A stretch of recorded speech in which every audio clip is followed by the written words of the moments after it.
ఈరోజు శాసన మండలిలో ఒక ఆశ్చర్యకరమైన విషయం ఒకటి జరిగింది. అదేంటంటే శాసన మండలిలో 6 వైఎస్ఆర్ కాంగ్రెస్ పార్టీకి చెందినటువంటి ఎమ్మెల్సీలు రాజీనామా చేశారు. ఆ 6లో ఈరోజు 5 మండలి చైర్మన్ గారిని కలిశారు. వాళ్ళ రాజీనామాకు సంబంధించిన అంశం పైన. ఒకరు వచ్చేసేలేక టైం అయిపోయినట్టుంది, లేకపోతే ఇంకా 2 నెలలు అయిపోయేటట్టుంది. మిగిలిన 5 మండలి చైర్మన్ గారిని కలుస్తున్న సందర్భంలో జయమంగళం వెంకటరమణ గారు అయితే డైరెక్ట్గా జనసేన పార్టీ కండ వేసుకొని పోయి చైర్మన్ గారి దగ్గరికి వెళ్ళారంట వాళ్ళ వివరణ ఇవ్వడానికి. ఆ మిగిలిన 4 నార్మల్గా వెళ్ళి కలిశారు. కానీ జయమంగళం వెంకటరమణ గారు జనసేన పార్టీ కండ వేసుకొని చైర్మన్ గారి దగ్గరికి వెళ్ళారంటే ఈయనంతా వైసీపీ నాకొద్దు, నేను జనసేనలో చేరిపోయాను, నేను జనసేన వాడిని అని చెప్పి ఆయన డైరెక్ట్ చూపించాలనే తాపత్రయం వెళ్ళారా అనిపించింది నాకు. ఇంత కసిగా ఉన్నారా నాయన అనిపించింది. బికాజ్ ఎందుకంటే ఏరి కోరి జగన్మోహన్ రెడ్డి గారు ఆనాడు మిమ్మల్ని తీసుకొని ఆ పదవి ఇస్తే వెంటనే ఓడిపోగానే వెళ్ళారు చూడండి. కార్యకర్తలు ఒకంత బాధగా ఉన్నా మీతో పాటు చాలామంది పోయినా కానీ అంతిమంగా జగనన్న అంతే బలంగా ధైర్యంగా ఆయన నించొని కార్యకర్తలందరూ నించోబెట్టగలరు. ఆ సామర్థ్యం ఆయన దగ్గర ఉంది.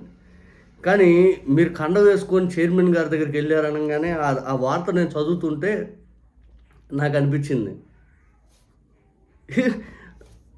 నిజంగా కండ వేసుకొని వెళ్ళే అంత ద్రోహం మిమ్మల్ని ఏం చేశాడు అనిపించింది. మీకు తప్పులేదు, కండ వేసుకొని వెళ్ళొచ్చు, మీరు ఆ పార్టీలో చేరారు. కాకపోతే వైఎస్ఆర్ కాంగ్రెస్ పార్టీలో ఆ రోజు మీరు ఎమ్మెల్సీ తీసుకునేటప్పుడే చెప్పాల్సింది, ఒకవేళ అధికారం పోయి ఉంటే అసలు మాకు మీ పార్టీ కూడా వద్దయ్యా, మీ వాళ్ళకి ఎవరికైనా ఇచ్చుకోండి అని చెప్పుంటే బాగుండేదేమో.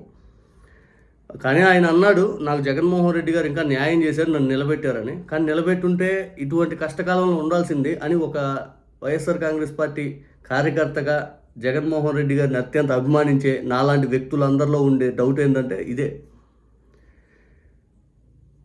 కానీ ఒకటైతే వాస్తవం, నాకు చాలామంది 2024 ఎన్నికల తర్వాత పార్టీకి రాజీనామా చేసిన తర్వాత కొంతమందికి జనరల్గా నాకు 19-24 వరకు కొంతమంది వ్యక్తులు నాకు తెలిసిన వాళ్ళు ఉన్నారు. ఈ చైర్మన్గా చేసిన వాళ్ళు, లేకపోతే ఏదో పదవులు చేసిన వాళ్ళు, వీళ్ళందరూ వాళ్ళు ఇప్పుడు జెడ్పీ చైర్మన్లో ఒక ఆయన ఉన్నాడు. వాళ్ళ కుటుంబ సభ్యులు జగనన్న దగ్గరికి వెళ్ళి, అన్న నేను పార్టీ కోసం కష్టపడ్డానన్నా 5 అని అంటే, స్వయంగా జగనన్న చెప్పాడు ఒక మీటింగ్లో, నేను కష్టపడ్డానన్నా 5 అంటే అక్కడ ఉన్న స్థానికంగా ఉండి ఏ నాయకులను అడగకుండా జగనన్న డైరెక్ట్ కష్టపడ్డాడని చేసేసాడంట. ఆ తర్వాత పార్టీ ఓడిపోగానే మొట్టమొదటి ఆయన వెళ్ళిపోయాడు. ఆ తర్వాత ఇంకొక ఆయనకి ఇంకొక పదవి సృష్టించి మరి ఇచ్చాడు. పాపం కష్టపడ్డాడు అది ఇది అని చెప్పి. అంటే ఆ డిపార్ట్మెంట్ అదేమి సృష్టించుంటే కొత్తగా ఆ పదవిని క్రియేట్ చేశాడు జగనన్న, అది ఇచ్చాడు. అయినా అంతే చాలామందిలే ఇంక ఈ ఏళ్ళ మీద లెక్క పెట్టవచ్చు. బికాజ్ ఎందుకంటే కొంతమంది ఈ రాజకీయాల్లో ఒక్కటే అబ్బా, అధికారం ఉన్నప్పుడు అధికారం లేనప్పుడు అటువంటి వ్యక్తులను ఫిల్టర్ చేసుకునే అవకాశం ఏదైనా నాయకులు ఎత్తుక్కుంటే బాగుంది. బికాజ్ ఎందుకంటే ఏ వ్యక్తి అయినా కానీ ఒక పార్టీ కోసం కష్టపడుతున్నాడంటే ఆ వ్యక్తి గౌరవం గుర్తింపు కోసం కోరుకుంటారు. బహుశా 19-24 వరకు జగనన్న చాలామందికి న్యాయం చేశారు, కొంతమంది చేయలేకపోయారేమో. బహుశా నిజంగా వాళ్ళందరూ కానీ ఈరోజు కేతిరెడ్డి గారు మాట్లాడిన మాటే చాలామంది ఇప్పుడు మాట్లాడుతూ ఉన్నారు.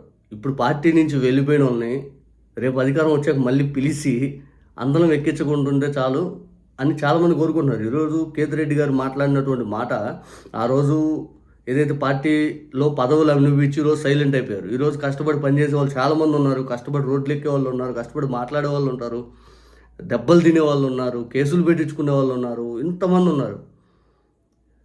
కార్యకర్తలకు ఇంత బాధ ఏంటంటే నిజంగా అది అంటే చాలామందిలో నేను చూసిన బాధ ఏంటంటే, మనకి గౌరవం గుర్తింపు ఉంటే చాలు అనుకో. గౌరవం అంటే ఇన్ ద సెన్స్ ఏంటంటే, మనం వెళ్తే మా నాయకుడు మా ఎమ్మెల్యే మమ్మల్ని పలకరిస్తే చాలు, పలానా డిపార్ట్మెంట్, పోలీస్ డిపార్ట్మెంటు లేకపోతే రెవెన్యూ డిపార్ట్మెంట్ ఎక్కడికి వెళ్ళినా మా పార్టీ అధికారం ఉంది, మేము చేయించుకోవాలి పని అంటే ఒక నాయకుడు వచ్చి చెప్పాలి, లేకపోతే ఇంకొకరు వచ్చి చెప్పాలి అనే వాళ్ళు బతిలాడుకొని వాళ్ళ చుట్టూ తిప్పుకొని కార్యకర్తలకి ఆ ఫోబియా లేకుండా చేయాలనే కోరిక అయితే కొంతమందిలో ఉంది. మన గవర్నమెంట్లో మనం పనులు చేయించుకోలేకపోయామనే ఒక చిన్న అసంతృప్తి కూడా కార్యకర్తలు అయితే ఉంది. ఇట్లా కొన్ని కొన్ని ఉన్నాయి. అంటే బిల్ అనండి, లేకపోతే ఇంకోటి ఇట్లా జరిగినాయి. కానీ కొంతమందిలో అయితే మన గవర్నమెంట్‌లో మనం పనులు చేపించుకోలేకపోయామే అనేది ఎక్కడో ఒక మూలన అయితే కార్యకర్తల్లో అయితే ఉంది. కానీ అంతిమంగా 2.0 అయితే దీనికి డిఫరెంట్‌గా ఉండిద్ది అని చెప్పి జగనన్న బలంగా చెప్తా ఉన్నాడు. వాస్తవానికి ఓడిపోయామని తీసుకుంటాం. ఒక కార్యకర్తలుగా జనాలు ఏదైతే మనకున్న 40% ఓట్ బ్యాంక్ ఏదైతే బలంగా అది ఎటు మారేది కాదు కాబట్టి మనం ఓడిపోయామని తీసుకుంటాం. గెలిస్తే గెలిచామురా అని డప్పు కొట్టుకుంటాం. గెలిచినా మనమే, ఓడిపోయినా మనమే. కొత్తగా వచ్చే నీరుని మనం అడాప్ట్ చేసుకొని ముందుకెళ్తూ ఉంటాం. కానీ కొత్తగా వచ్చే నీళ్ళు కూడా ఫిల్టర్ చేసుకుంటే బాగుండు అనేది అయితే కార్యకర్తలు అయితే బలంగా ఉంది. మరి పెద్దోళ్ళు వాళ్ళు తీసుకునే నిర్ణయాల మీద ఆధారపడి ఉండేది కాదు. అది వాళ్ళ ఇష్టం అది.